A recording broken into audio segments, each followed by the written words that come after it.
Welcome to the Numisphere, a podcast diving into all things in the sphere of numismatics, talking the latest news and trends of precious metals, coins, currency, and more. Let's start the show. All right. So it is recording now. I'll do a quick little intro. Yeah, sounds good. Welcome to the Numisphere thing, and we'll kick it over to you. Okay? I'm good, whenever you are. Welcome back to the Numisphere. My name is Tyler O'Connor, and I am here with Jonathan Haws of Rogue Island's Mint. Welcome, John. Thank you, Tyler. Thank you for having me. Absolutely. It's a pleasure to have you here. So, can you kick us off? Tell us a little bit about yourself. Yeah, industry specific, I assume, or you want the whole gamut? The whole shebang. Let's hear it all. All right. I was born. No, I'm just kidding. So I started in the industry, meaning the coin industry, late 20s, probably about 15 years ago.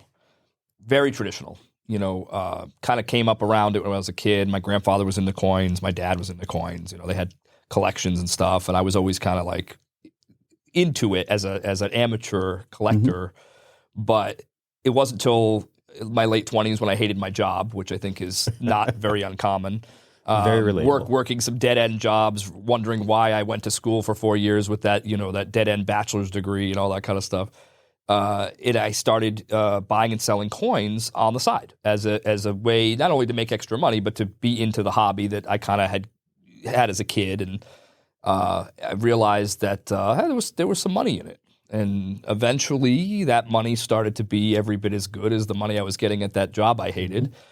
And eventually I just took the leap. You say, I'm doing just as good. I feel if I pursue this full time, there's a legitimate career here. And I quit my job one day and opened up a brick and mortar shop in Millbury, Massachusetts.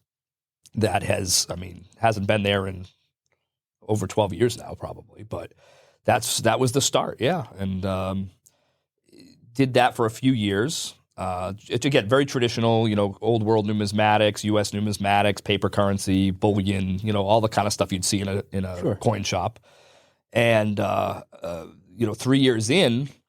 A company that I did a lot of business with at the time, a precious metal refiner, came knocking and said, "Hey, we want to start buying and selling coins, and we want you to come work for us."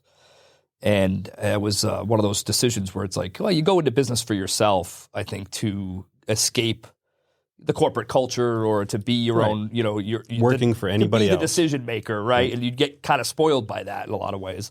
As hard as the work as being your own boss is, there's a lot of benefit as well, and so there's the sense of freedom. Right? Yeah, it's definitely more stress, more work, but yeah, I think you get used to it too. I think it's one of those things. It's tough to put the genie back in the bottle. Yep. When you don't answer to anybody, and then you have to answer to somebody again. But it was a very good opportunity with the way it was presented to me, and so I thought about it and decided to do it. And so I sold the business, went to work for them, was there for 8 years.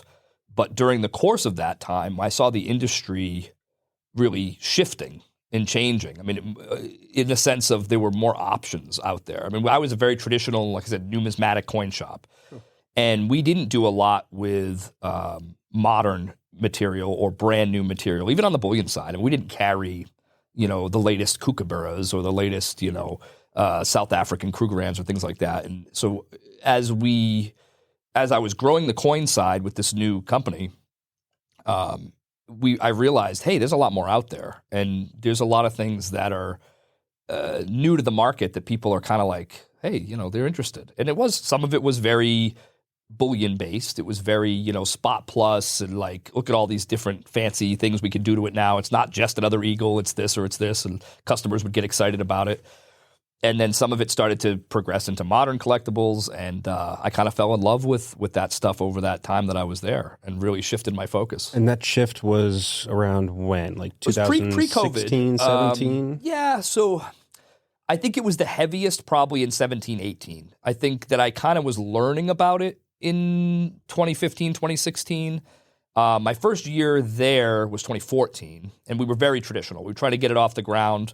And it wasn't a numismatic thing because they were a refinery. They wanted to sell bullion.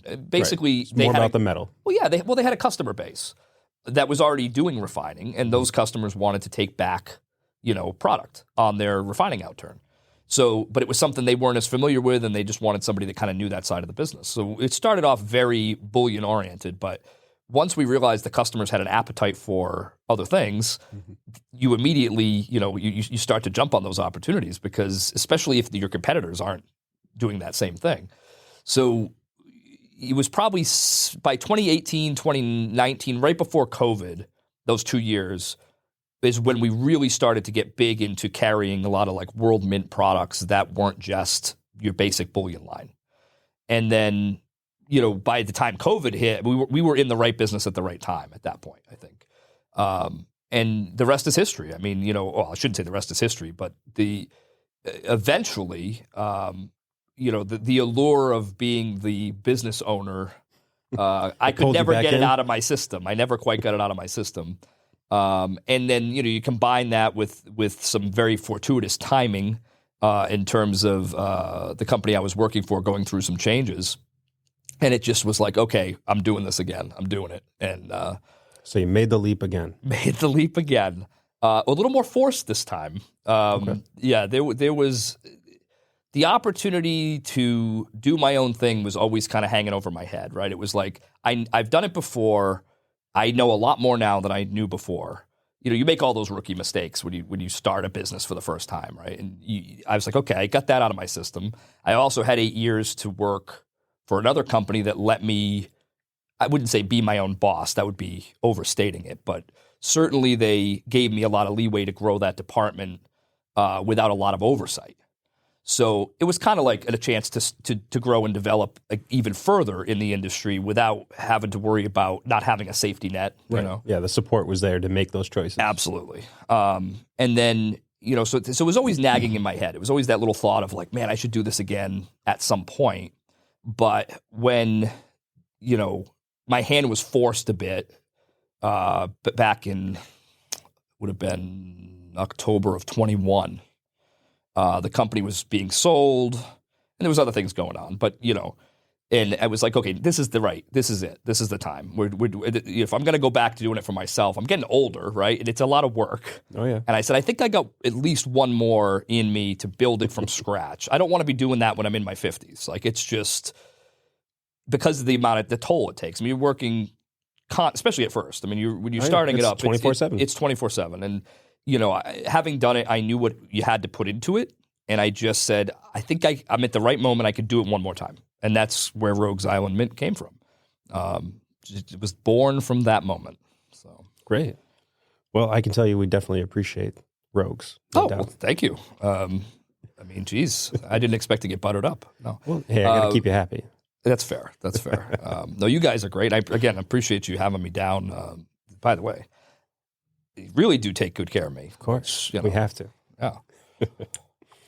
So, Rogues Island, what really inspired this place in the market that you have developed so uniquely? Well, I think it comes back to if you're going to jump both feet into a new business again, you've got to examine the landscape of the industry that you're in and try to find a hole. What customer base is not being serviced or is not being serviced in a way that, it could be. There's a lot of money there that's just not being tapped. The reasons are not really that relevant, although it could help to know why that is. And certainly when I looked around, I said, okay, we've got a lot of these new modern products that are coming from world mints, places people would have heard of, and we'll use Perth or Royal Canadian or New Zealand Mint as examples of these types of places. And it's all very new. I don't want to get too. It's new, but it isn't. I mean, some of these mints have been doing this stuff for a while, but it was kind of new to the American audience. Like you didn't see a lot of stuff outside of the bullion range. Going back 10 years. I mean, were they doing it? Yeah, they were doing it. Not like they're doing it now. But it was very limited. But it was very limited. But as it started to grow, especially as we went through the pandemic, and we were like, oh man, there's a lot of hunger for this. But what there isn't is there's not a way for the average dealer to get the product for their businesses. Like, and you're a perfect example of this, right? Yep. You run a brick and mortar coin business. You have an e-commerce coin business. You need product to sell. And in old numismatics, obviously that's going to come from buying collections. It may come from the public. It may come from auctions. You have to seek it out. Right. In modern, you don't have to seek it out in theory because they're making it brand new. You should just be able to order it, but you can't. Well, and we're so small that these big mints really don't make a place for us. It's not even, and don't, trust me, don't put yourself down. I mean, you guys are a very good sized coin business. It's just that mints don't want to deal with more than a few distributors. It's more of a business model than it is a looking down on the size of a particular business. The bigger the mint, the less people they want to distribute to. And the U.S. Mint's a perfect example, right? And we don't even do U.S. Mint products ourselves. It's not our niche, but there's several big companies that are kind of like the distributors. And when I realized that medium size and smaller size coin dealers in the U.S. had really no good access to any of this new product that was coming out, I was like, there's the hole. How do we become the person that can supply them? Because the companies that were big enough to buy direct from the manufacturers didn't want the medium and smaller size dealers to have access to the product because it would create their own competition. Right. They wanted to be the ones that had it, and if you wanted to buy it retail, you had to buy it from them. If they start wholesaling it to dealers like you can now you have an e-commerce business. Right. You can post it up at the same prices that they can, and they're creating somebody their competing own against competition. them. Yeah. Yep. And so they all wanted to have this little monopoly. And it made sense. They figured, how is anybody going to break up our monopoly? Because we're the only ones that are spending and have the enough buying power to go direct to these places. That was our first challenge. It was, how do we become somebody that can buy that bulk direct from the mints and supply it to the medium and smaller size dealers in the U.S. so that the mints will take us seriously, right? Like, because we're a brand new company. We don't have a track record. Right. And we looked at it as basically, let's make a union. I mean, it's not truly a union. There's no formal, board of directors or anything like that. But it's a collective. It was a collective. Better. It's probably even a better way to put it. And it was, again, very informal, but it was, let's get all the dealers that are interested in having this kind of product together. And let's basically give them access to everything that these mints are putting out. We can conglomerate those orders to create the buying power we need to go to the mints and say, listen, we can buy every bit as much as the big box retailers. Yep. What we do with it, how we distribute it, that's on us. But like, all they care about is seeing that big order, right? Right. Or it's not even always a big order. There's just certain commitment levels that you have to hit. You either have to spend a certain amount a year, or you have to commit to certain amounts of their flagship products. Mm-hmm. Everyone does it a little differently, but ultimately it's just about, you have to be big enough to make it worth their while. Right. And I said, how do we do that quickly? Because building up a business that can buy at that level would take a lot of time. Absolutely.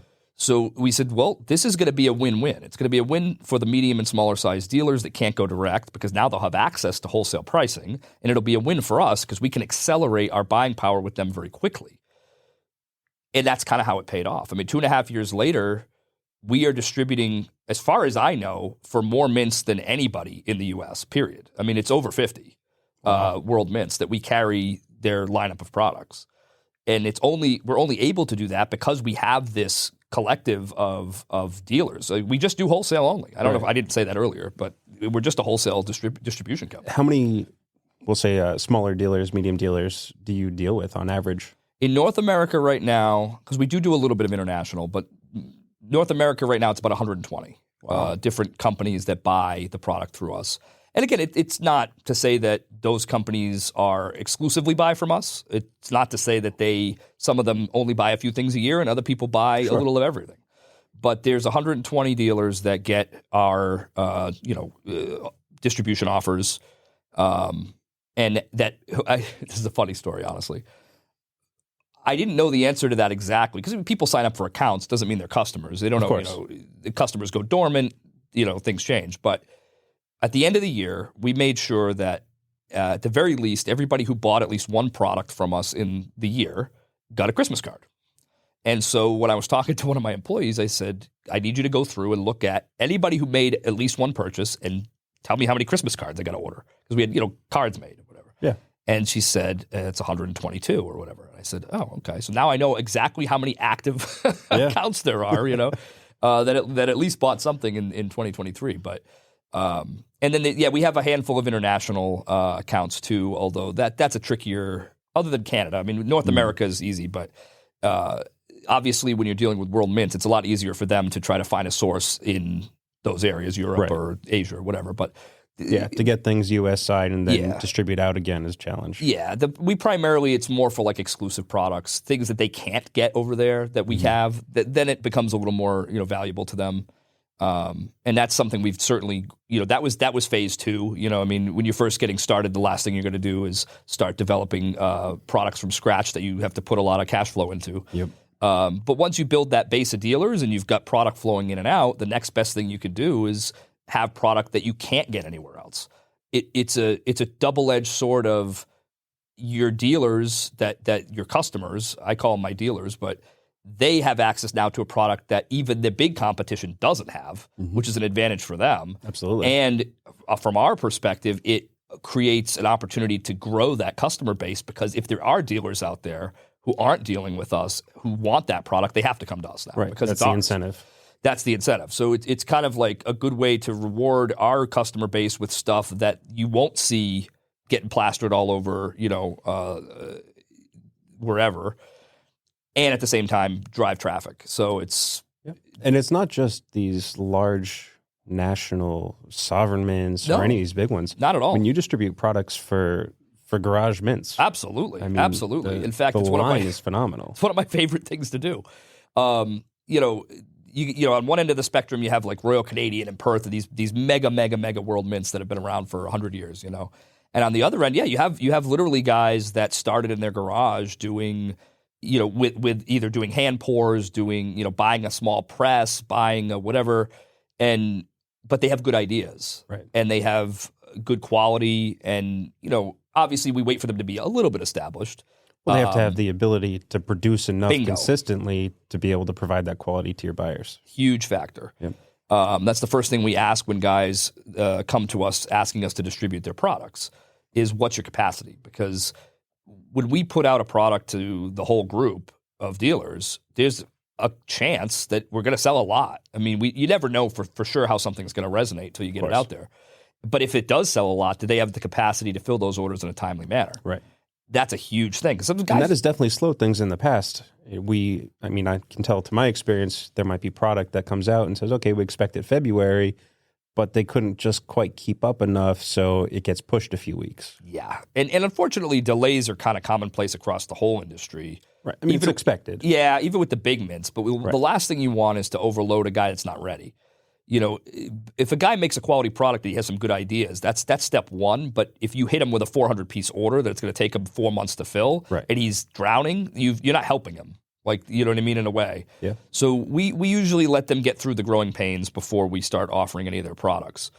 But that stuff is almost goes to the mission that we were talking about, because it's stuff that you're never going to see at big box stores, okay? And not only that, it's supporting another small business that fits in with what my dealer base is, right? So there's like a connection there where they go, oh yeah, I mean, I don't know, we can pump people's tires, if we want to, but somebody like a Locker Mint, for instance, he's been around a while. He's been around 5-6 years. He started in his garage, right? And he's somebody that came to us early on, and we had to make sure he was ready and everything like that. But the products were good. His turnaround times were fantastic. And the value was there, but he's also another small business. He's a family-owned business. His son works for him. His son's actually a really great hand pour guy, honestly. I've gone to his facility in Louisiana. I've seen his equipment. Yeah, you guys did an event down there last year, right? We did, yeah. So he hosts an event for industry people once a year. Well, it used to be in the spring. Now it's in the fall. They call it Locktoberfest because it's in October. And what a blast that was. I mean, he invites everybody to come see how everything's made. You can actually pull the hand press. You can pour stuff. Like, he lets you do that. And it's a bunch of guys that either are other silver pour or silver art type of businesses, or people like me that work with him in other capacities. And we all meet up there and talk biz, and what's the latest thing going on, and just fellowship and that kind of stuff. Nice. So that has a lot of sway, I think, when it comes to like what kind of products you want to carry. Right. If you know that story and you've met these guys, and the new product comes out, it's like, yeah, I'm gonna give that a shot. I want to support. Dave is the owner in this case, but it's not just him. There's so many guys on that other side of the spectrum. In that, I mean, I wouldn't go as far as to say like garage necessarily. I think hopefully a lot of them have outgrown that, but in terms of like old school U.S. manufacturing with a small crew, 4 to 6 people, sometimes 10 people at most. Whether they're making pressed stuff with a. I mean, there's a guy that, no joke, makes incredible stuff. He bought the same presses that Scottsdale uses. Oh, no kidding. But he only bought one. Obviously he doesn't have the capacity. Right. Those are very expensive machines. Yep. But if you give him the right die work, artwork wise, and it's all, and that stuff's above my head how they do it on the computers and all that stuff. But if you give him the right file type, his stuff looks every bit as good. But he's just a guy with a couple employees, and a facility. But you want to support that. And again, I distribute for Scottsdale too. Nothing against Scottsdale. Right. Scottsdale's a monster. I mean, they're huge. They're cranking they out. deal with countries. 1 million ounces a week. I don't know. I'm making that up, right? Yeah. And they're super nice guys. But it's just like we want to have the whole breadth of that because you won't find that from any other wholesale distribution network. I mean, you could sign up with different places and maybe get 5 or 6 mints worth of stuff offered to you, but you won't have the diversity of product. We want to have everything from a silver pour to an art bar to a colorized piece, a lot of that secondary market kind of stuff to, your staple mints, the bread and butter stuff, which I mentioned, like Perth and Royal Canadian and places like that, to your upscale, art mints that are doing legal tender in those bigger sizes, very, very, the European artistic high relief 3 ounce, this, that. We want to have all that stuff because we feel like everybody has different customers at the end of the day. I don't know who your customers are. I don't know what their tastes are.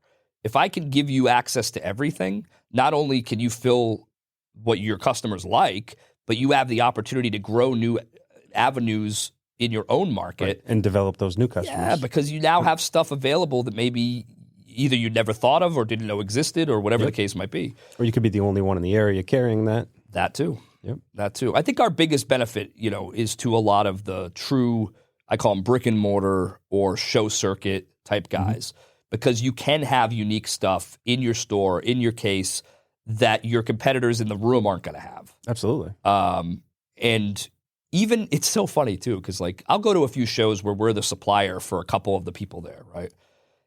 And even when you go to those people's tables and you look in their cases, they're drastically different in terms of what they've chosen to carry. Right. So it's like, you may buy stuff from us, and there may be 2 other dealers that buy stuff from us, and you could all be set up in the same row. And you look in your case, and the stuff that you bought from us is different than what he bought. It's different than the other guy. And, some of them may have focused on price points. They may have focused on product types. They may have focused on themes. And so and I think it's important to state that, like, the reason you can do that is because we are offering, on average, 5 to 7 new coins or products every day of the year. It's an enormous amount of stuff. Yep. So you can tailor it to what works for you. It's not like, oh, I kind of have to buy this because it's the only thing I'm going to see for the next 3 days. Right. Not at all. If something comes out and you're like, yeah, it's not going to work for me, just wait half an hour. Honestly, that's every day. I check my email all day long, and the diversity of products, the availability of products, we really get to fine tune it for what works for our business, our model, and our customers.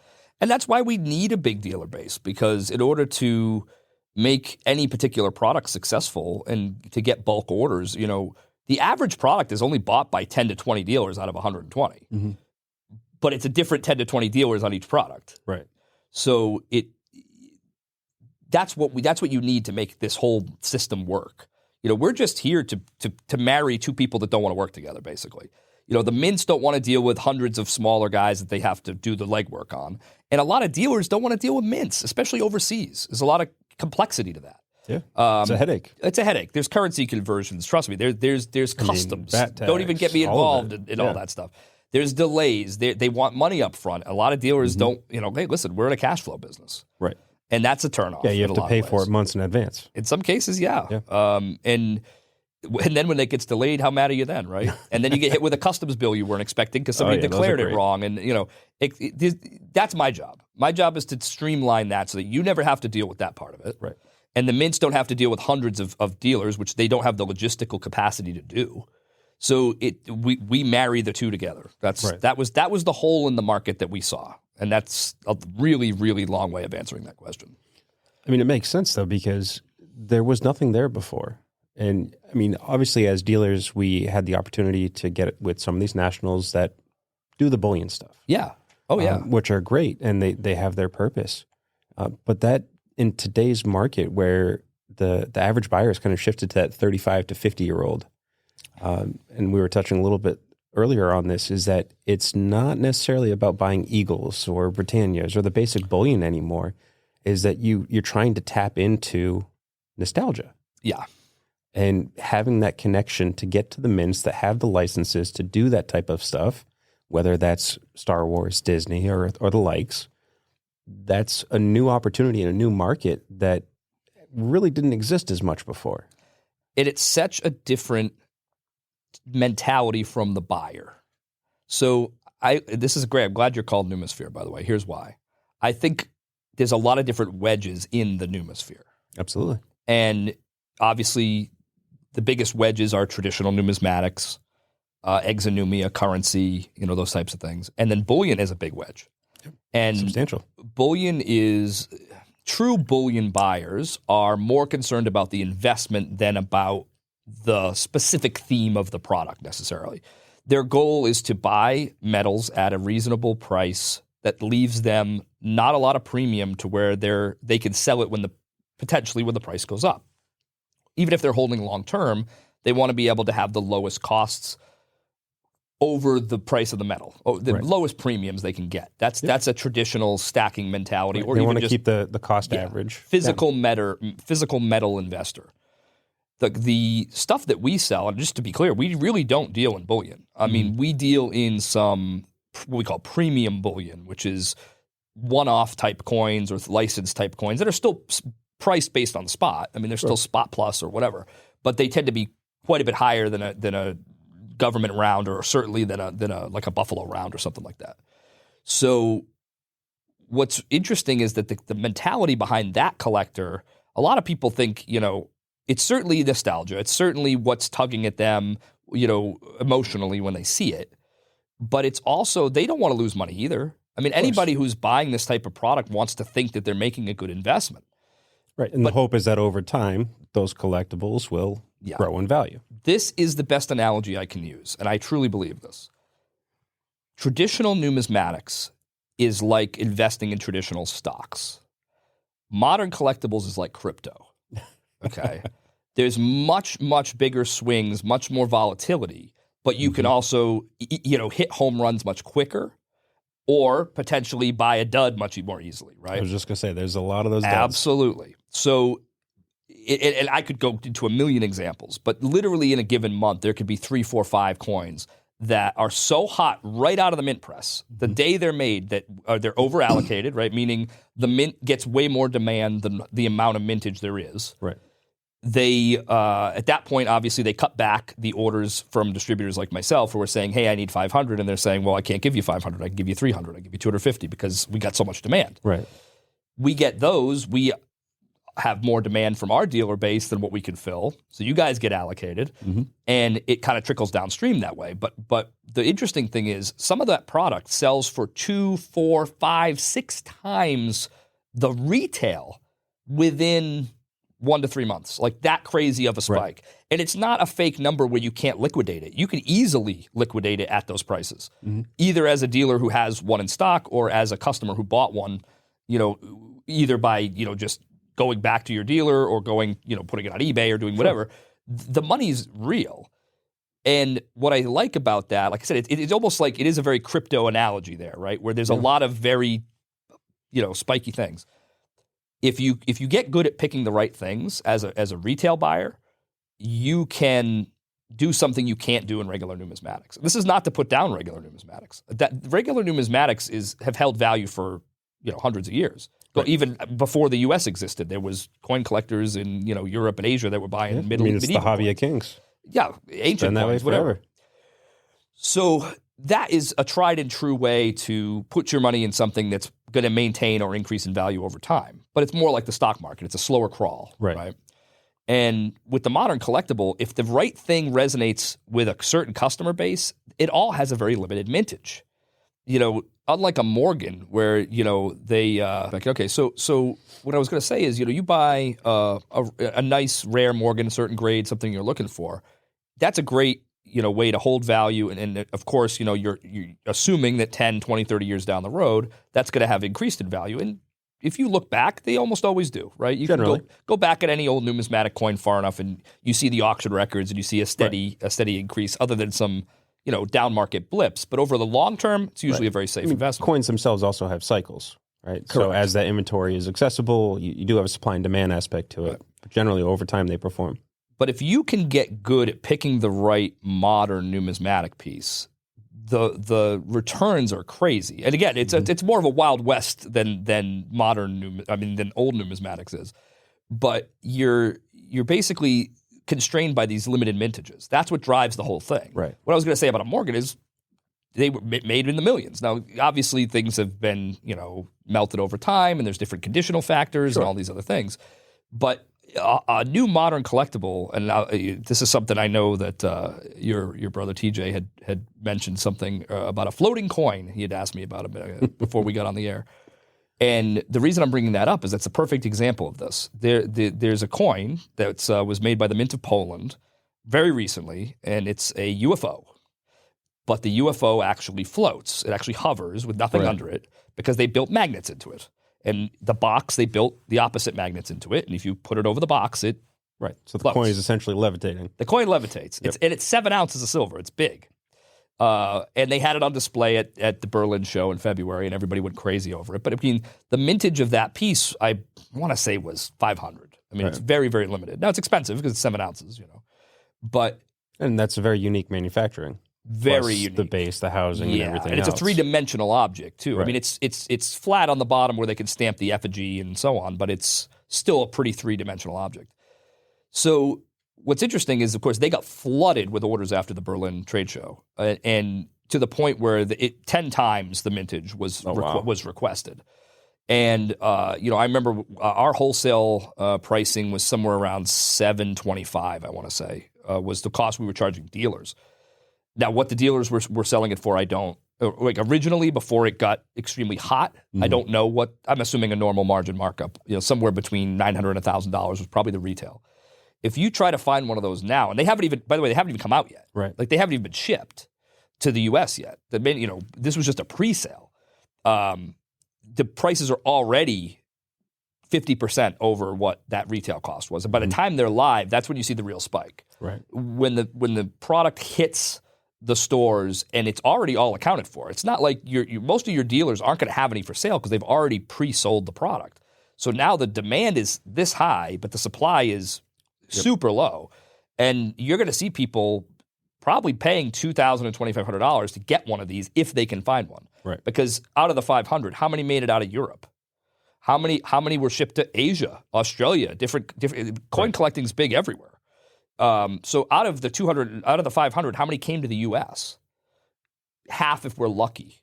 And then how many are actually available for sale? And how many will be available for sale once they're finally shipped here? My guess is if the U.S. got 250 of 500, which is, again, being generous, 10% of those might still be available, like uncommitted sales by the time it hits your shelves. There's just none. So those people can ask the moon for it because and it's there. It's a legitimate supply and demand discrepancy. Mm-hmm. And if you could get good at kind of figuring that out as a retail consumer, if you have a dealer that's offering you steadily a stream of products and you can figure out to some extent, and again, they're not all going to be things that are worth 10 times in a week. Of course. But there are some that are worth 50% more in a month or two or 100% more in 3 months. And you can avoid some of the opposites things, which is always the goal, right? You can actually have a really good time playing in that arena and buying stuff you actually like. It's not just like, if you're into sci-fi, what's cooler than a floating UFO coin, right? Absolutely. And if you can turn that around and double your money in a short period of time on top of that, It's a win-win. so much the better. Yep. Or if you were able to get it in the initial offering at the normal retail and you put it away as a collector yourself, how good does it feel to know that that piece has already appreciated that much in value, Right.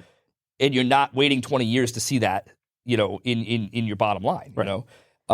So it is interesting. But I will say this too. Obviously, we have to talk about the downsides, the potential pitfalls, the dud coin that doesn't go up but goes down. Mm-hmm. But the one thing that is helpful is you're never going to see the same level of down as you would see up. So if there's a coin, and I'll give you another good example, Germanium Mint. People are familiar with Germanium Mint, okay? They came out with a new product line maybe 2 months ago of these colorized cast bars. They're not coins. They're just silver bars.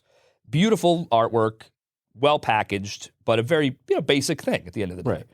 And the first one they did is a series called Goddesses, and the first one was Freya. And the mintage was 1,000. And they sold them at a very reasonable price. I think, like I said, I don't remember what they charged us, but our wholesale was in the high 80s. The retail was probably 110, something like that, when it first came out. But boy, did people go crazy for this thing. Oh, Now, the reasons...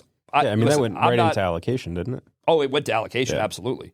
So we got orders. We alone got orders for almost 500. The whole mintage is only 1,000 worldwide. Oh, wow. So, needless to say, we weren't going to get 500. I mean, it's not going to happen.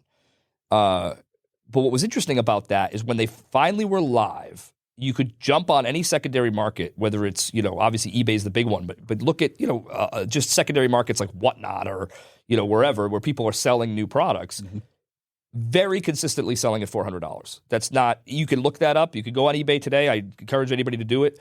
Look. Hey, did you hear that? Yep. Freya, $400. Oh, yeah. Let's throw it on Whatnot tomorrow. Completed sales, right? Just boom, boom, boom, I boom, believe boom. it. And they're legitimate people jumping on this at that price. It's 4 times the value, Yeah. right? Now, the flip side of that, what if you buy something that's not desirable, that doesn't click with people? Right. And the supply and demand goes in the opposite direction, where it's a 3,000 mintage and not that many people want it, and you got one, okay? You're never going to see the same level of downturn. You're not going to see a $100 coin selling for $25, Right. okay? Which is the inverse of the 4 times, right? So it's not going to sell for a quarter of what you paid for it. Mm-hmm. So the highest highs are higher than the lowest lows, is all I'm saying. But you can still make mistakes. You can still buy stuff that, unfortunately, is going to decrease relatively quickly. However, the good news is you're still able to buy stuff you like. If you buy a product as an investment and you don't care about it, and it goes down in value, that's almost a double stinger in a lot of ways. Yeah. Because now you got something that's just a brick that you don't care about, and it's worth less than you paid for it. At least if you're buying something that has a appeal to you personally in some way, you're more willing to ride out the low. You can say, you know what, I love Star Wars. Maybe for whatever reason, this coin, I bought it, it's got Darth Vader on it, it didn't resonate, and I paid $100, but the market's $75 now. That's what people are paying for it. Sure. You still like having it. And you can hold it longer. That softens the blow. It softens the blow. You hold on to it because you like the piece. Yes, and just like traditional numismatics, if you ride it out long enough, the market comes will back. shift. Yeah. Because what has to happen is all the supply that was manufactured, where there's a supply and demand discrepancy, has to get soaked up. Right. And it takes time for that to happen on a piece that's not red hot, right? But once it happens, if you fast forward a year, 2 years down the road, and you go back and try to find one of those coins, well, now they're all in the hands of collectors and they've been put away. So there's not a huge supply. And you'll see that retail price will creep back up and usually exceed what the original retail was. And I run this test all the time. I have my employees, we always tell them, you want to check market trends. You want to see what's going on. I said, when we get an old coin in, something from 2020 or earlier, so talking 4 years or older, I want you to look up what it's selling for now, if you can find one. Sometimes they're very difficult to find because there may only be a handful out there. And you go on eBay and they go, oh, I got this 2019, Marvel, Venom coin, whatever it is. Who knows? I'm making stuff up, right? And there's only 2 guys on eBay that have them, and they're selling them for $125. Seems reasonable enough for a 1-ounce silver that's tough to find, right? But what was the original retail on that coin 5 years ago? It was certainly lower than $125. Right. So it's really a matter of, if you make a mistake on something that you like, it softens the blow, and now you're just treating it almost like the modern numismatic, where you're going to play the longer game of investment. I mean, I was going to say, I know many dealers that actually take that strategy where they'll buy a large quantity up front, whether it's a dud or not. Yeah. Because they know that if they hang on to that product for that 18 to 24 months, that it's going to come back on the other end. And again, after that's been kind of absorbed and the accessibility of that material isn't there, they can start getting that value back out. 1,000%. I see it a lot. And it's actually some of the best stuff we get is when one of those guys that held a couple cases of product back, it's 2 years later and he wants to now distribute that product and he comes to us to do that. Our customers love that stuff. Old stuff is new again. You know what I mean? It's like they haven't seen this coin in 2 years, if they ever saw it at all, because who knows what they were doing 2 years ago. Yeah. And it a lot of times that stuff has more demand than a brand new thing that came out yesterday. We see it constantly, and I love that when that happens. I think it proves the validity of the wedge of the Numisphere that I'm in. Right? It's like we don't have a 200-year track record with this type of product. Right. I mean, you could say that U.S. Mint commemoratives technically kind of fit into that arena, right? Sure. And they were making U.S. Mint commemoratives in the 20s and 30s, right? And they were not designed for circulation. And so they were collectibles and they were modern when they were issued. Right. And of course, those have stood the test of time.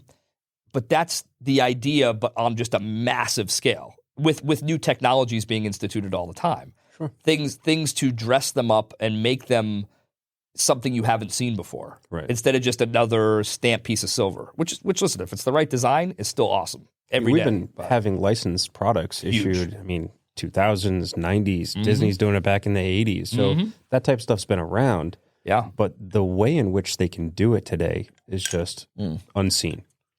So something I would say, and this is an example I use all the time. Last year, New Zealand Mint produced a Star Wars kilo for the anniversary of whatever movie was hitting its 40th anniversary. Like, I can keep track, right? Empire Strikes Back or New Hope or whatever one it was. Yeah. And it was, so it was a 2023 dated. So what came out in 83? Return of the Jedi? Sure. So maybe it was Return of the Jedi. Yeah, we'll go with that. Yeah. So big kilo, colorized, gorgeous, obviously very expensive. And the mintage was $2.99 or $1.99. It was a very, very limited piece. Hard to get. And everybody was going crazy over it because we've never seen a colorized Star Wars kilo with the super low mintage. Like, what a cool thing. And it was a tremendous piece. But what they didn't realize is it had been done before. It was done in 2012 by the same mint. They made a colorized Star Wars kilo for a different movie. Maybe that one was the one for Empire Strikes Back or a different one, whatever. Sure. But that piece was 11 years old. And if you tried to find one, good luck. The only record I could find of one was a graded 69 that somebody had sold in, I think it was a heritage auction, like in 2015 or something. So it's interesting how fast stuff falls out of the public zeitgeist, if you will, right? Sure. Like, it doesn't take long, because so much new stuff comes on the market all the time, for us to kind of forget the things that we sold 2, 3, 4, 10 years ago. And that kilo, if it came up for sale, the 2012 one, if that came up for sale now in any place, I would take $5,000 out of my wallet because I'm never going to see one. Like, right. And that comes back to that supply and demand. If you're a Star Wars collector and you've got this amazing collection that you started putting together 5 and 6 years ago, you probably never saw that piece. Right. And now one comes on the auction block, you're going to have a lot of people jumping on it. And it's going to sell for 3 times what that one that came out last year sells for, because it's so rare. But mintage-wise, it's not any rarer. It's just rarer to find in the market. And I think that's the other thing, that people don't understand the difference between rarity and scarcity. They think they're synonymous, and they're not. They're not. Rarity is how many are produced. Scarcity is how many are available. Right. And a lot of times, the hottest things are always scarce, even if the mintages are a hair higher, because no one ever lets them go. Mm-hmm. No one ever pulls them out of their safe and puts them up for sale. So because they're so desirable. Right. That's the stuff that, I'd rather have a scarce piece than a rare piece, I think, And we see that not just on more artistic and licensed pieces, but mints will do exclusive privies for specific regions. Absolutely. And that stuff really doesn't leave that market and come stateside or go to Europe or become available to others. Awesome example. Perth is actually notorious for this. They make versions of their coins for coin shows, specific shows that are in Australia only. So there's we have obviously the fun show here, and the ANA is a big show here in the United States. Well, in Australia, it's called the ANDA. That's their ANA show. Right. And they do one, it's 4 times a year, it's quarterly, and they hold them in the big cities. So there's a Perth one, a Melbourne one, a Sydney one, and a Brisbane one. This is usually the kookaburra that they do different varieties, right? And so they take the regular kookaburra, and they'll either do a colorized version or a privy mark version that comes in a nice card from that show. It's the Perth ANDA show kookaburra. And the mintage of that is usually 1 to 2,000, and most of them never leave Australia. Right. So as a collector, if you're into the kookaburra line, that's like a really rare bird to get. No pun intended. It was intended, actually. But, and they do that. There's even an even more obscure show in Australia called the Perth Stamp and Coin Show. Actually, yeah, it's. I mean, we don't even see hardly any stamp shows here anymore, right? Very few. Yeah. But over there, I guess it's still a thing. And they do a colorized koala for the Perth Stamp and Coin Show. And boy, are those hard to find, I'll tell you. And they're not expensive. They're 1 ounce colorized coins in a nice card. But to get them here, that's where that scarcity is. Like, if they make 2,000, I would guess 1,500, 1,600 never leave Australia. So I think the only ones I really saw come to the U.S. market in any volume were the COVID year where the shows were canceled. Bingo. And you know what helped that? So yes, the COVID year they made them. They had them ready to go. Right. COVID canceled all the shows. So a lot of them, the point is to sell them at the show. It's a draw for the collector who goes to those shows. Right. They can pick up a unique. It's the only place to get them. Exactly. But the shows were canceled. So now they're sitting on the stock of these. Right. And Perth made them available to their distributors. And what was really cool and what helped sell them even more is NGC got involved. And NGC was willing to grade them with a emergency COVID designation on the label, which changed the game from a collector's perspective. Because this is the thing about what I was saying, where we forget the things from just a few years ago sometimes, because there's so much new stuff all the time. Well, how do we capture that moment so that we don't forget it? Right. And now when you go back, and if you were a customer who bought one at that time, and it's a 2020, right? And it's 2020 kookaburra, COVID emergency cancellation of the Perth show, and it's on the label. Mm-hmm. That's going to be on there forever.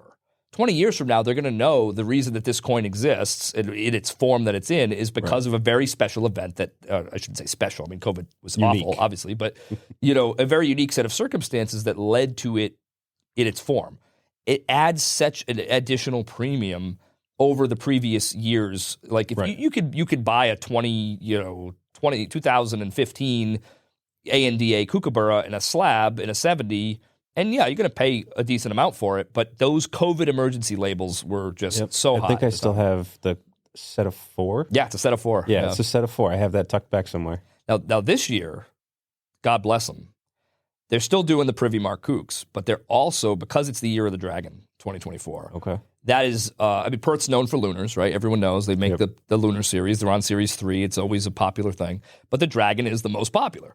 And so they go all out in Year of the Dragon. And so they are also doing colorized ANDA show dragons. Oh, cool. And what's even crazier about that is normally what they do is they take the base design for that year, and they colorize it or put a privy on it just for that show. Right. For the dragons, they're actually doing a different design for each show.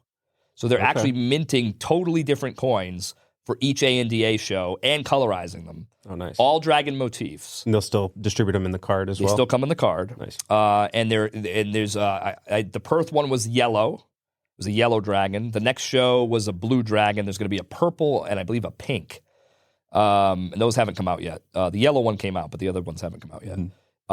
And they also did do a carded version of the standard bullion dragon colorized, but it was not for a particular show. It was just as a way to kind of have a completion piece because they were doing actual different die strikes for these different shows, which they've never done before. That's like unheard of because obviously there's a lot of cost that goes into doing different dies, different designs, artists, all these different things.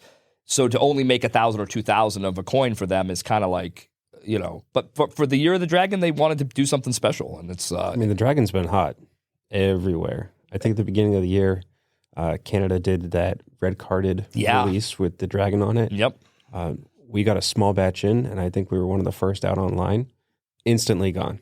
Well, these are the examples that we want people to know about, because if you see something that really appeals to you and you start to get into the hobby of modern collectible coins, you can pretty quickly figure out there's these things are the right things to buy. Yep. And it doesn't have to be the only thing you buy. It can be an addition to the type of collecting you're already doing.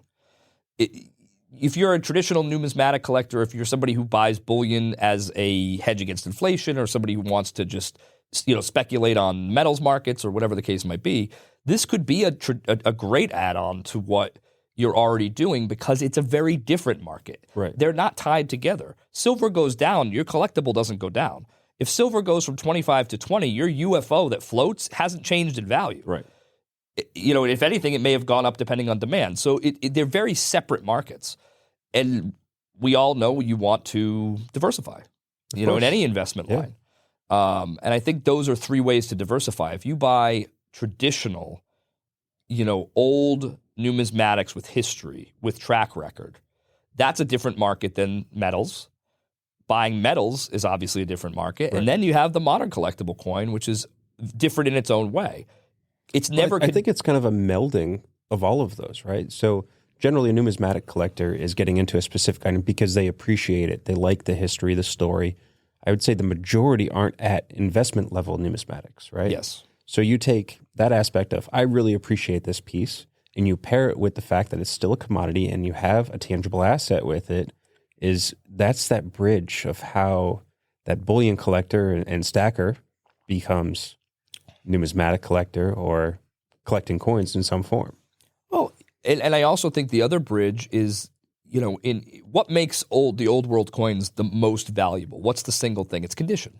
Absolutely.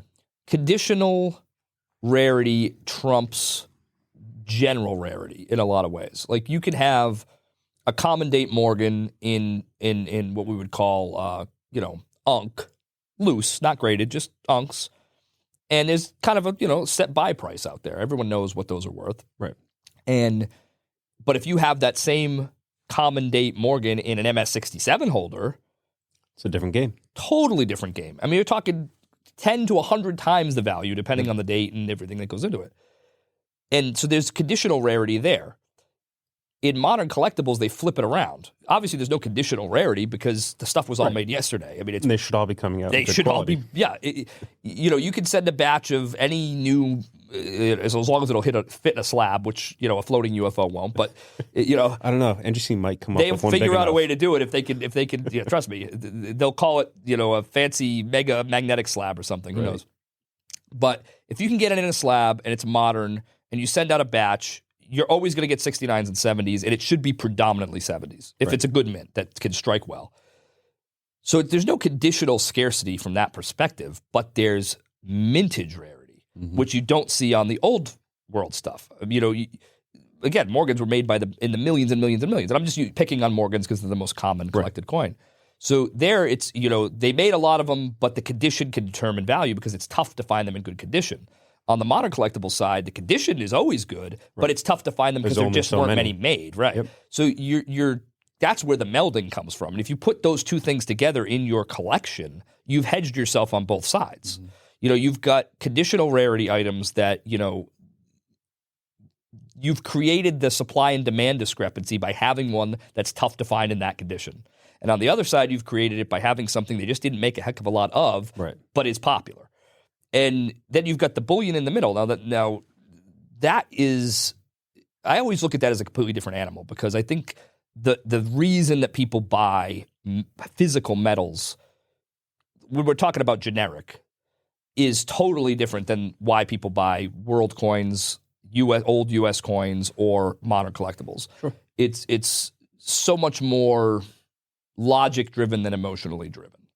I think we, as collectors, most of it is emotional. It's, there's something that makes you feel connected to a piece. And this doesn't just have to be coins. It could be anything you collect. You might collect old comics, old video games, sports cards, who knows? There's something in your brain that makes you connect to the item. And then the rational part of your brain kicks in and says, well, if I'm going to spend $500 on a piece of cardboard that has, Mickey Mantle's face on it, is that also me not throwing my money away? Right. Because we all have a rational side and an emotional side. So then you look and you go, oh yeah, the track record on this piece is good. 5 years ago, it was only worth $300. It's worth $500 now. I can see appreciation. And it allows your rational side, then allows your emotional side to make the purchase. Yep. And I think for coins on both ends, old or new, it's a very similar thing. Something connects you to it. You need to have a part of you that understands that you're not just throwing your money away. You're not buying a Beanie Baby for $300 that'll be worth 10 cents tomorrow, right? And there's enough track record and enough data points that you can easily access that show you, yeah, though this does make sense. And I think that's the disparity with the bullion collector. I shouldn't even call it collector. The stacker, the guy who is speculating on the metals markets, he's just doing the logical side. He's just doing the rational side. He's saying, this is a good time to buy this metal. I want to have it. Could be a variety of reasons, from prepping for the end of the world to, I'm a flipper and I'm going to buy it at 24 and sell it at 29. There's a whole different slew of reasons you might do it, but it's truly just about investment. You don't have to have a personal connection to the piece. Right. What's your personal connection to a Scottsdale 100-ounce bar? I mean, there's 8 million of them, and it doesn't matter. Just right? metal. It's just metal. But that person over time, depending on the reason they're doing it, like I said, if you're prepping for something, it's a little different, right? You need that to be something that's usable and that is you could buy at the lowest premium. Right. But if you're doing it more on the investment side, that's where I pitch the diversity. I think it's just like anything else. I don't want all my money in stocks. I don't want all my money in real estate. I don't want all my money in metals. But I'd like to have some money in all of it, because if one goes down, I'm likely insulated. And if you microcosm that to the metals, just what we do, coins in general, there's those wedges of the Numisphere. There's, I could buy old coins that I appreciate for whatever reason. I can buy new modern coins that I appreciate for whatever reason. I can buy physical metals that I'm speculating on. And now I've got a lot of diversity to where if one market isn't working, the other ones are probably insulating me against that downturn. Right. And I don't know that people look at it that way necessarily, but I think they should start to look at it that way. Because I'm not just here to pitch people on like the stuff we distribute for. I think you should have it all. I think you should have that whole range of products. Yeah. And you could include things. And not just in our industry, but like you're saying. Not just in our industry. Get out there, get your stocks, get your real estate, art, diversify it. And you look at,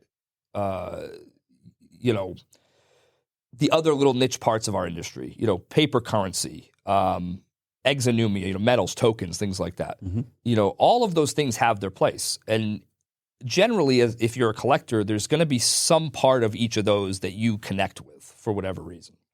And I mean, personally, for me, I love metals. I really, really, really do. I grew up kind of collecting a lot of world stuff, and the art that was on the bronze medals, in the 17 and 1800s is phenomenal. I mean, we're talking, modern collectibles, you see high relief and people go crazy, right?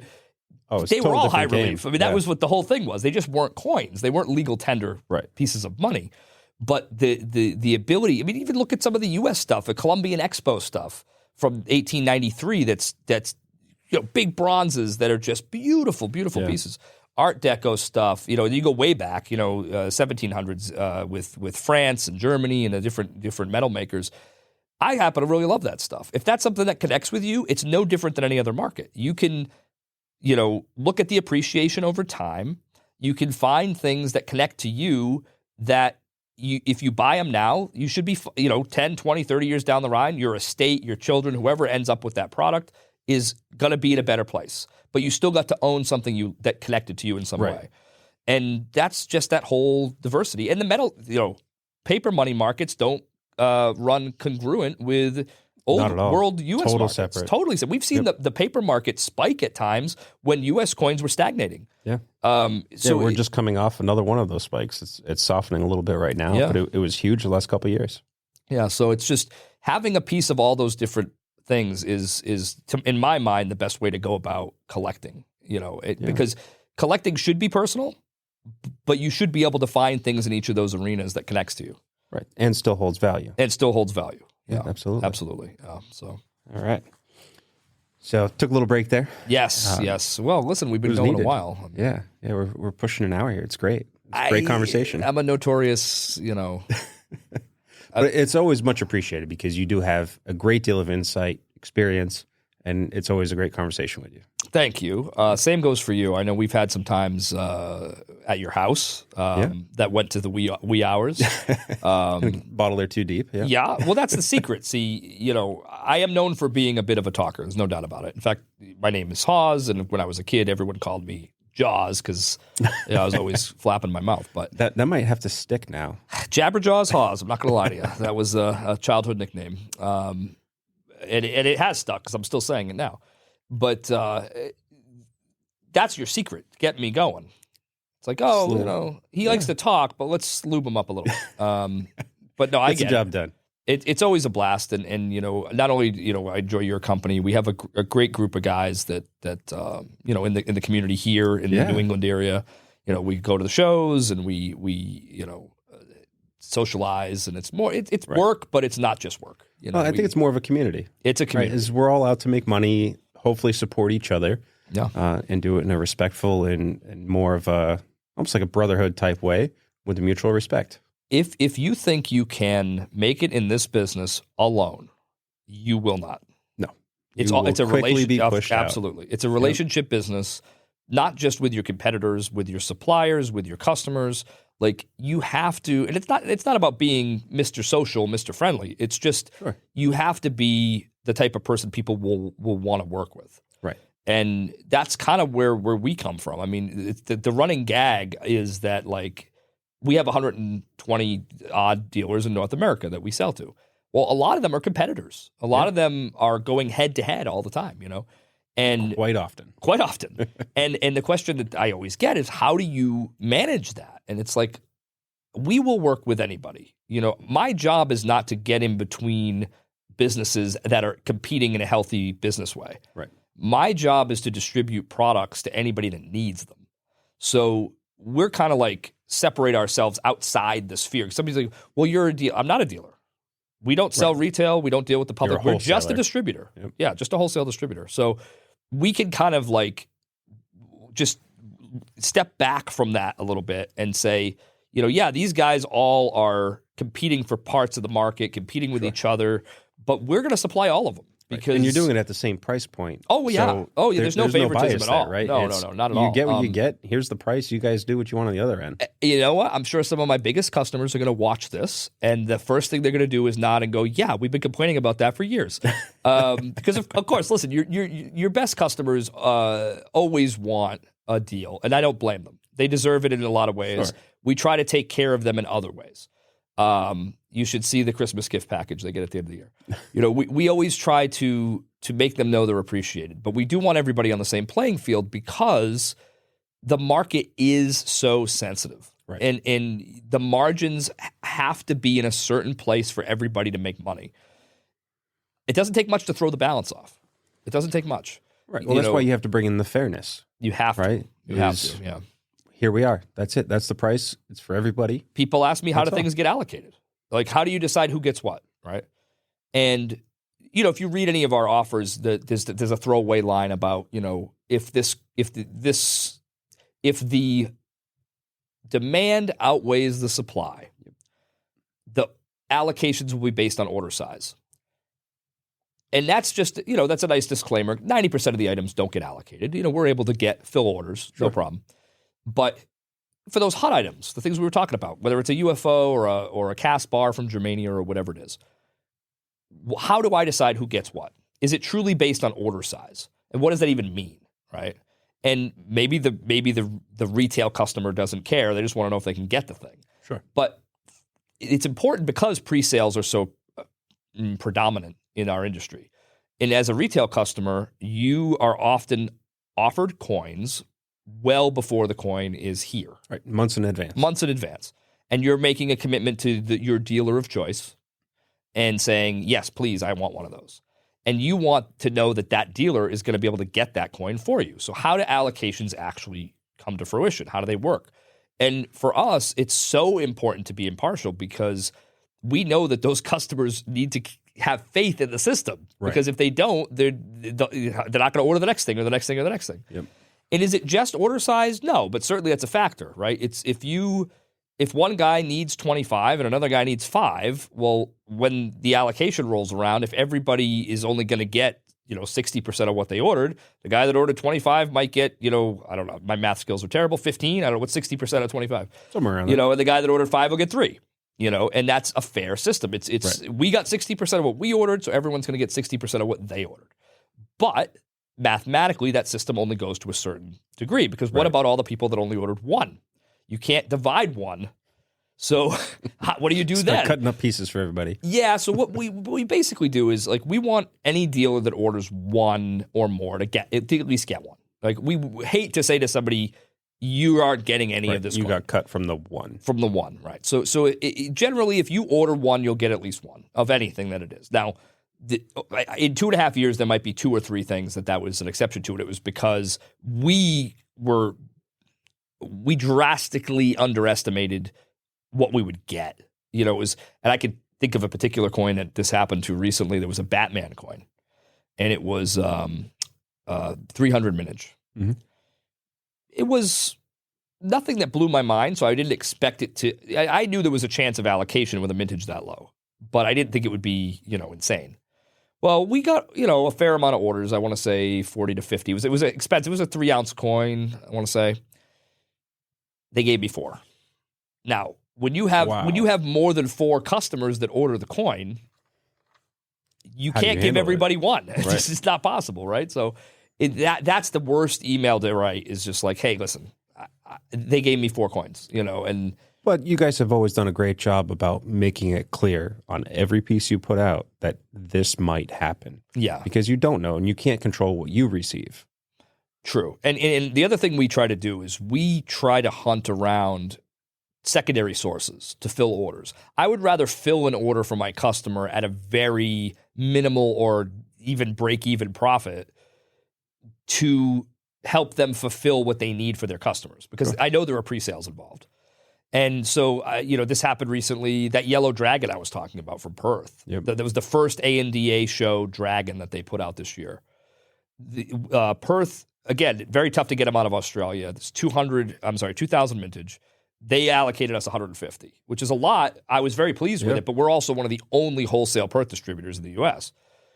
And we can get into that if you want, but very few people offer Perth wholesale to U.S. dealers. So I was thrilled to get the 150, but we got orders that far exceeded that.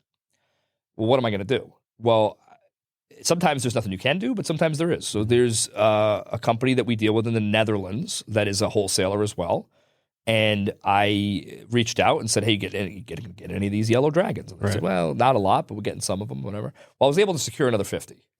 Doesn't sound like a lot, but boy, does that make a difference to the guy who pre-sold those coins and just needs 2 or 3 to fill those orders. And he doesn't want to tell his customer no, because every time you tell a customer no, there's a chance they're not going to come back. Right. And we don't want that, because their customers are our customers. Yep. We only make sales when you make sales. Absolutely.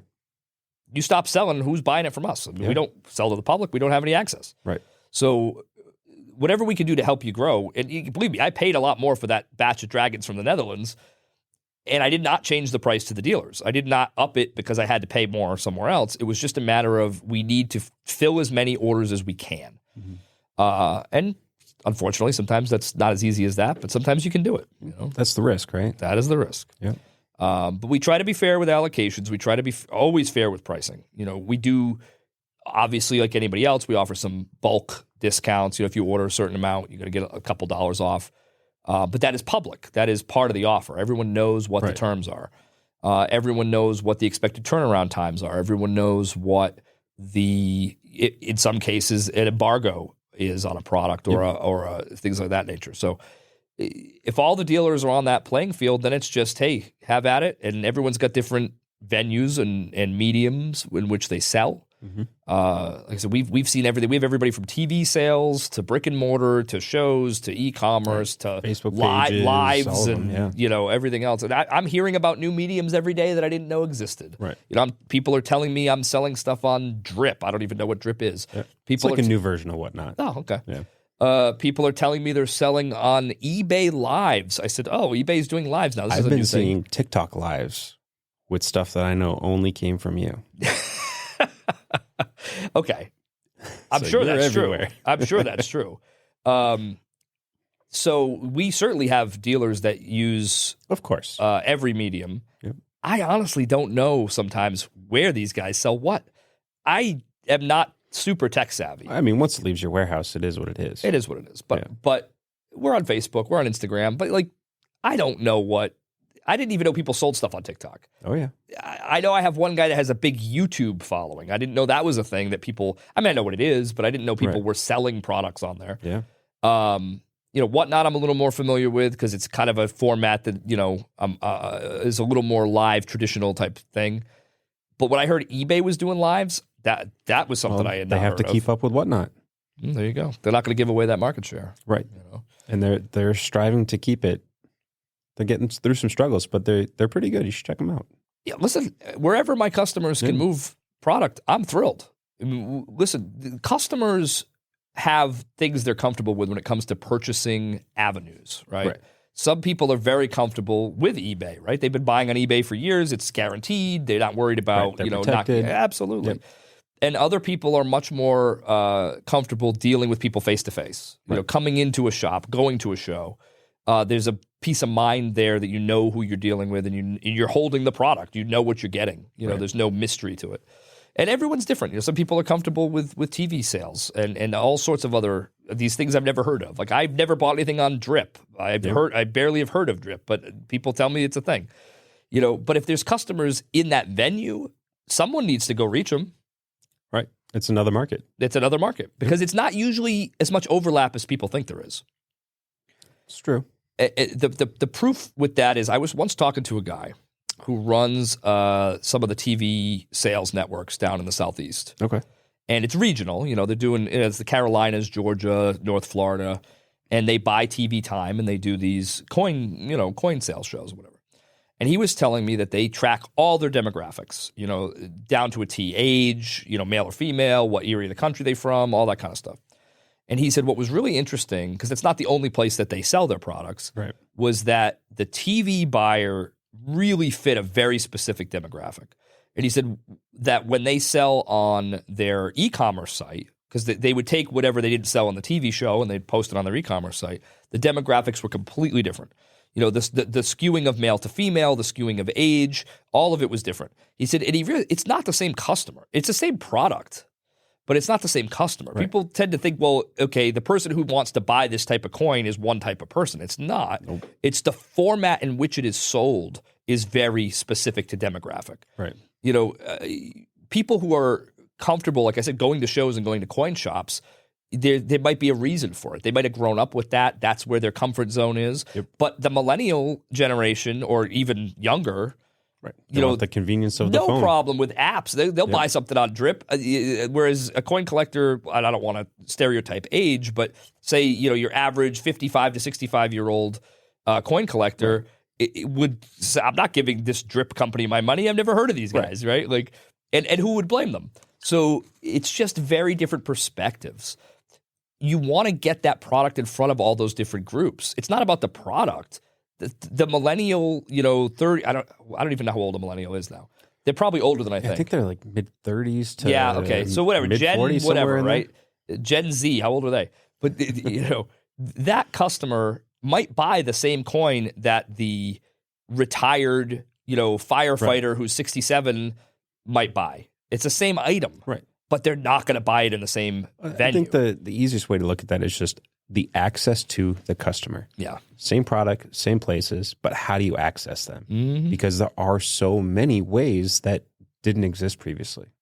Again, thanks to technology. Very, very, very. I mean, it's exponentially growing all the time in terms of how many places you can access customers. But you need to do it because those customers aren't always comfortable in the traditional ways. Right. Again, it's not that the product only appeals to one group. It's that the customer only appeals to one sales source. They're only comfortable buying it in one way. So we as the sellers need to present it in every way we can to capture not only for us to capture the business, but for the customer to get the thing they want. Right. Because if we don't do it, they're not going to see it. Right. I mean, a traditional brick and mortar today would have a very difficult time thriving because they're very much limited to simply the geographics of what's in their area. Correct. And that's such a small customer base in such a niche market. And I don't know every brick and mortar guy out there, but I don't know any brick and mortars that aren't diversified into other sales avenues anymore. I mean, I'm sure there are some, but I think they all have to have some kind of e-commerce or other type of sales presence because the customer base is so fractured. You know, you can't live off just one. Right. You know, in a lot of ways. I mean, there are the guys who balance it with the show circuit, and the show circuit does tend to be. It might be similar demographically, but it's different in terms of the buying customer, I think. Right. Well, you're consolidating those customers into a single space, single time period. Yeah. And you're accessing wholesale.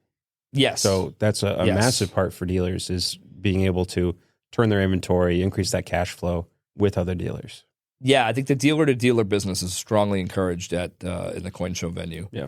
And it's honestly, we love it too. I go to a lot of shows, and primarily, other than just to meet with customers that I don't see a lot face-to-face, because a lot of our customers are there, but is to also engage in business. I mean, guys have stuff that, like we were joking about that kilo, that Star Wars kilo from 2012. Imagine I go to a show and I see that in somebody's case. I mean, hopefully you're taking it home. That's my goal, and it's not for me. It's just that's something as a wholesaler that would blow my customers' minds if I offered that. I mean, we always want to try to find those rare hidden gems because selling all the new stuff's awesome. I love it. I mean, you never know what's going to come out tomorrow. We talk new technologies, different things, whatever. Yeah. But also at the same time, what is old is new, and in modern collectibles, it doesn't have to be very old. You know, just a few years. That's it. And it's out of the public eye. It's out of your mindset. And now it comes back in and people get excited like they've never seen it before. Right. So if I can find that stuff at a show, that's a great dealer-to-dealer opportunity for me. Definitely. So talking about getting excited. Yeah. You just came back from Berlin. Yep. You saw just an array of all the stuff coming out. Yeah.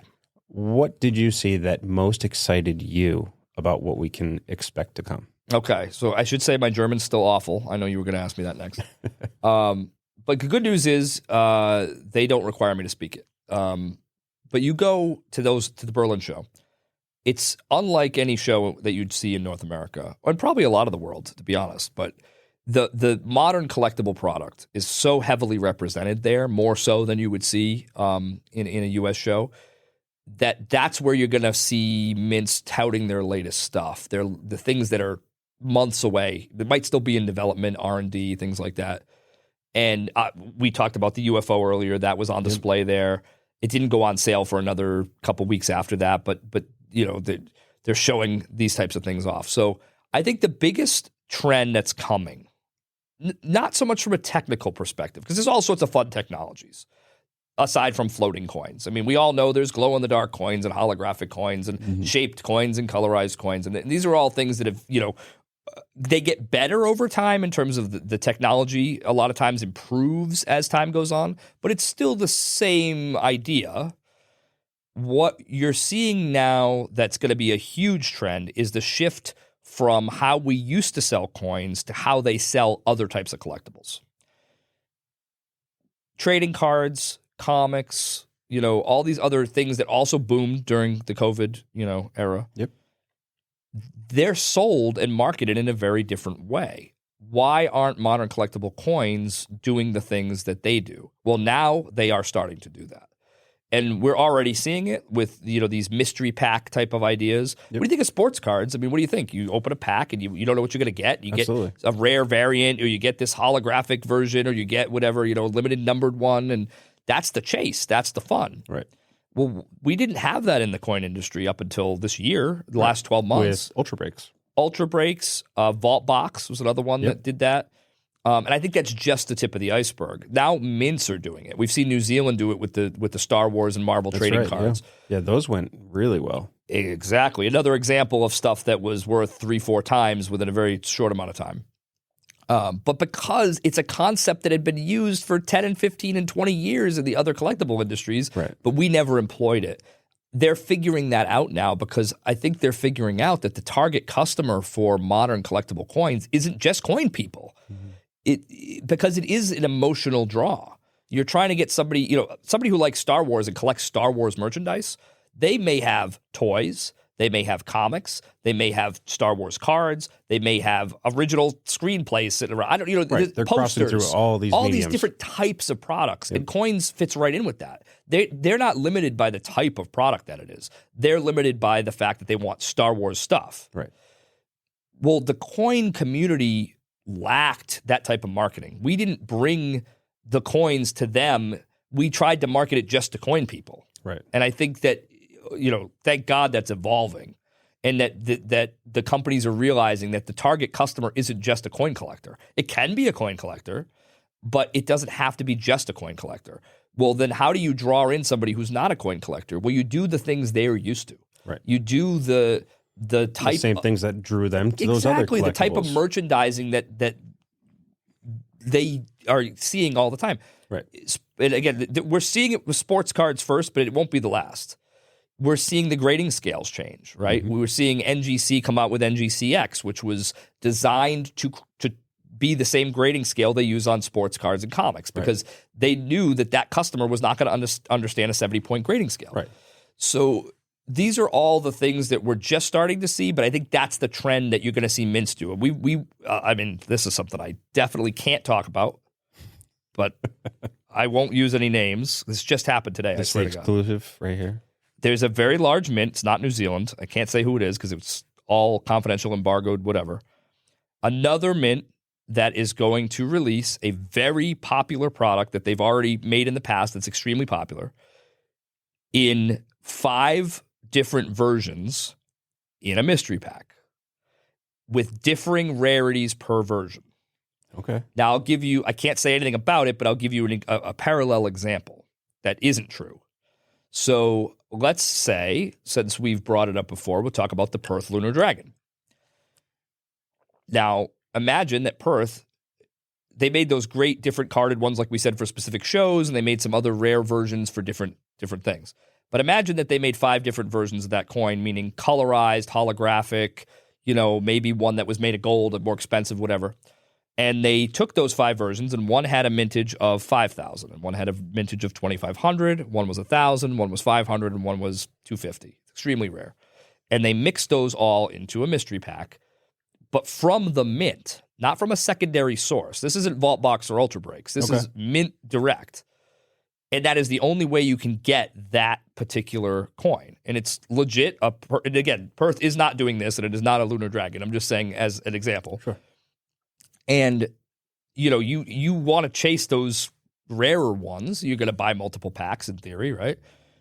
But all of them in and of themselves will be rare, much like the New Zealand ones, where the largest mintage was still not that high. If you got a common out of the New Zealand Star Wars trading card sets, for instance, I think the largest mintage was like 250. It was like still very low. So even a common one outside of its original packaging was sold for a good amount of money. Yeah. And this is going to be happening more and more. We're going to see it. And then another mint has announced that. It's still 6 months away because, these things come out. So, they let the distributors know so far in advance. But it's another very popular product line, and they're going to do the same kind of thing. Interesting. And I think we're going to just keep seeing more and more of that, because the excitement that creates in the collector's mind, and even in I'm excited about it. Like, I hear about it, I'm like, this is cool. Like, limited mintage stuff that's just the coup de grace of your collection.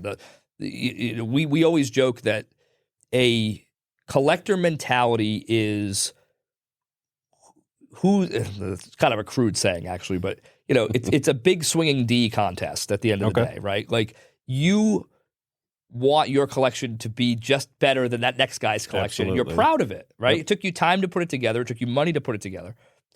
And these type of mystery pack items where there's a really, really rare version of something that only a handful of people are going to get, that's the type of piece that like elevates your collection to like a crazy level. That's what everybody wants. That's what everybody wants. Yep. And the excitement of going after it and trying to find it and brokering and trading and all this stuff, Yeah.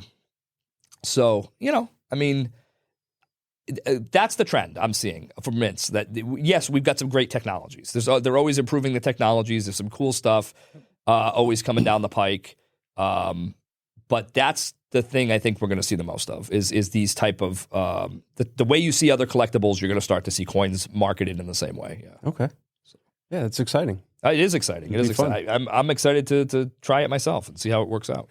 Ultra Breaks has been a huge success. Yeah, they've been great. They've been great, and they're fun. We've opened several packs here in the shop, and I think the hunt, right? Yeah, that's what I mean. That's what really brings it in. It's collecting's fun, but the hunt is also fun, right?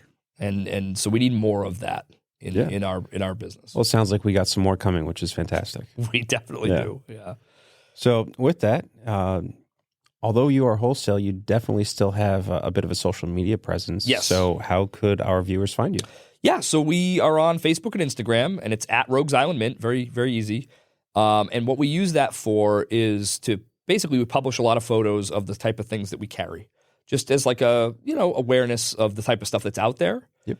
If you see things on there that you like or that you're attracted to, the best thing I can suggest, because we don't have any pricing on there, we're not directly selling it, right. but is if you know a dealer, which is probably most dealers that carry modern collectibles that deal with us, reach out to them because they can get that product. And one of those specifically is American Historic. Absolutely, yeah. Reach out anytime. If you see something on there, reach out to Tyler because he can get it. He can get it from us, no problem. But yeah, that's the best way to connect with us. We like chatting with people. I mean, people leave comments about the photos all the time. Yeah. And hey, that's really cool, and whatever. And where can I get that? We give them a distributor list or whatever. But nice. Yeah, that's the best way to find us and connect with us. Yeah. Well, fantastic, John. Again, thank you very much for joining us. It's been a pleasure. That has been an awesome Always time. Conversation is fantastic with you, and we look forward to a great 2024.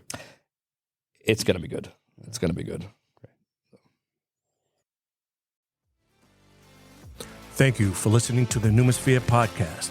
Be sure to subscribe so you don't miss out on the next episode. You can find us on Facebook, Instagram, and YouTube at Numisphere. Until next time.